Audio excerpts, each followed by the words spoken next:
What's up, guys? And if you're watching this video, then you are a fellow Spright player and you want to know what to do after the ban list that just dropped yesterday. Do you want to still play Toad? Do you still want to try the Swap Frog engine? Do you want to try Life Twin Evil Twin? Do you want to try Runic? And guys, my solution to this problem is Tri-Brigade.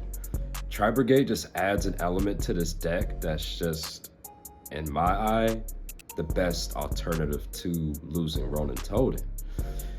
It gives you plays of Revolt, you can Shurag your opponent in their turn, and you can use cards like Spright Elf to continue to resolve your Shurag every single turn to banish your opponent's cards. You can play cards like IP Masquerena, and just play your normal Spright combo on top of that. So, without further ado, let me get you guys into my Tri-Brigade Spright deck profile. All right, guys, so to start off our deck profile, we do play triple Tri-Brigade kit. Kit is the best Tri-Brigade at the moment, just because you can use Giant to bring it out, and you can also bring it back with Elf, and it has the best graveyard effect in my opinion. We also play 3 Fractal. Fractal is the second best Tri-Brigade in my opinion. Honestly, if they don't ash this card, you get to do your whole Tri-Brigade combo. That's it for the 3 ofs. I also play 2 Nerval. Nerval's a great card, but it's a level 1, and it just doesn't do anything for us when we're trying to do whole Spright combo with this combo. But it's still a really good card. That's why we still play 2 of it. And then I play 2 Kiraz, and the reason I play 2 Kiraz is, yes, I know it is a level 2, but if you open this card and no other Beast Monsters, anything like that, this card is the worst card you could have drawn. And I don't play Desires, so I don't see myself needing 3. Next, I play 3 Nimble Beaver. I decided to play this instead of Rescue Rabbit just because I feel like this package goes better with the Spright engine. Because if you, I don't know, you could draw Rescue Cat and you can do the whole Tri-Brigade combo. But if you draw this and other Tri-Brigade monsters, it's kind of insane. And then that's it for those. We do play 2 blue. The reason I play 2 blue instead of 3 is because, yes, it is Spright Tri-Brigade, but there was another guy who did a deck profile. He explained that Jet was just better because it gets you your interruption and it gets you your follow-up, and I agree with that. I think Jet in this particular build itself is better than blue. But if I were to play 41 cards instead of 40, I wanted to make sure it was just 40 cards. If I was to play 41 instead of 40, at that point I would play my 3rd blue. But there's a lot of times where I was play testing, because I did play test 3 blue, is a lot of the time I would prefer to be a Jet. And then obviously we do play the 3 Jet. I played the 1 of Carrot. Carrot is just really good. It's really good against the mirror, and it's really good against any like trap decks, or if you're afraid of a smashers, if you have it in your hand. And then we do play 1 red. That's it for the Spright engine. So far in play testing, I like the way it's working out. And then we do play a few hand traps, and I'll explain these hand traps. So I decided to play triple Ghost Bell. Ghost Bell, a lot of people are going to be going towards the Tri-Brigade Spright build. Ghost Bell is insane in that matchup, like absolutely insane. And on top of that, this card's just really good against Tier. And I know Nibiru's also insane against Tiers between this card and Nibiru, but I wanted to prepare for 2 weeks from now when Nibiru's just insignificant against tier. And Bell's been testing excellent.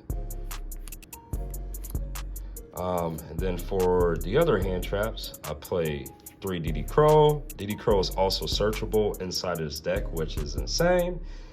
And if they get rid of like your Shurag on their turn, you can just search Crow and then have another interruption. But DD Crow is just nuts. And it's really good against tier, obviously. And then I do play triple Imperm. This card's good against everything. Sometimes one Imperm can end your opponent's turn. It's just all about timing. That's it for hand traps. Let's get into spells. I play triple starter. Starter's insane. You could also do like full Tri-Brigade combo and have this in hand. And you hold it for an interruption, so you can just go Spright combo. Or you just do this after you do all your Tribrigade plays and just go nuts. But the only problem with this is you have to wait to use your Bear Bloom because it locks you into specifically Tri-Monsters. And then I do play 2 Tinky, just, you know, more consistency. Especially when you open all Spright cards and this, it's crazy. And then I play 2 Prosperity. I just want to see more consistency. It was between this and 2 Desires. The reason I picked Prosperity is because I would rather see the cards instead of drawing the random ones. But if you want to play Desires, because Desires and Prosperity was an argument when Tribrigade was in its prime, and it's 1000% up to you. It's really up to you. They're both great choices. And then I do play 1 Smashers, 1 Called by the Grave, and 1 Foolish. Yes, I still play Foolish Burial. This can come up a lot, and especially if you open this in a Spright combo, you go full Spright combo. Your opponent's probably going to interrupt you if they have an Imperm or something like that. Then you just go Foolish. And if you happen to have another beast in your hand, which the odds of that happening are pretty high, you could just go off. And then we do play 1 of Revolt. Now, if you decide to play Desires, I highly recommend playing 2 Revolts. Finding room for that. And that's it for the main deck. The main deck is, like I said, 40 cards. I love 40 cards. Like I said, if I were to go to 41, I would just throw in my 3rd blue. I'm sure there's not that much of a consistency difference with 41. It's just me, I guess. Let's get into the extra deck. We play 1 Amirage. Amirage is insane in Tri-Brigade. Just because you can like normal summon your kit or whatever and just get your Tri-Brigade monsters revolving like that with 1 normal summon. And then this is a new card. This is what Tri-Brigade was missing back in the day. This is Scareclaw Lightheart. So basically what you do is if for some reason you're trying to do your Tri-Brigade plays and you only have 1 winged beast or whatever in your graveyard, you can go into this and you can link the monster you used to special summon it and this to go into Elf or whatever you need to go into. And then we do play the 1 of Elf. It took everything in me not to play this card at 2, but when you're playing 2 decks that rely heavily on the extra deck, well, 2 engines that rely heavily on the extra deck, you got to find places to cut space because then you use your options, you lose your options for utility cards, and you need utility cards in this format. So unfortunately, we had to play 1 Elf. Maybe there's a way to make it work, but it was between 2 Elf or play this, and I just felt like this came up like way too much. But like I said, this deck's still a work in progress. The format just started. And then we do play 1 Barren Blossom, and then 1 Bear Bloom. Some people are playing 2 of these. I just don't see the need for 2, especially with me only playing 1 Revolt. I know this gives you the option to like special summon from hand, which is kind of nice. But not hand, I'm sorry. But it gives you the option to special summon. And I mean, that could come up in a late game. But through my testing, the second one just hasn't come up for me. But who knows, maybe that could change. Then I do play one Ancient Warriors Oath. Oath is still Oath. You can still do this in your first combo, your first turn. And yeah. Continuing with the links, I do play one early. This is a new card that just dropped. This is just a way to link up fast to literally access code talk or whatever you want to do. And then I do play one IP Masquerena. I do play Masquerena because we play Appaloosa, Unicorn. Sometimes Appaloosa is just game against people. And then we do play one Doom Eagle. Doom Eagle is Doom Eagle. That's all I can say about that. And it's a free climb to access code talker also. And then I do play one Unicorn, just because I play IP Masquerena. Sometimes I don't want to go Appaloosa, I want to go Interruption. And Unicorn has been that card for years. And like I said, I do play one Appaloosa. Like I said, going IP into Appaloosa sometimes just ends the game. And then I do play two Shurag. Shurag is still Shurag.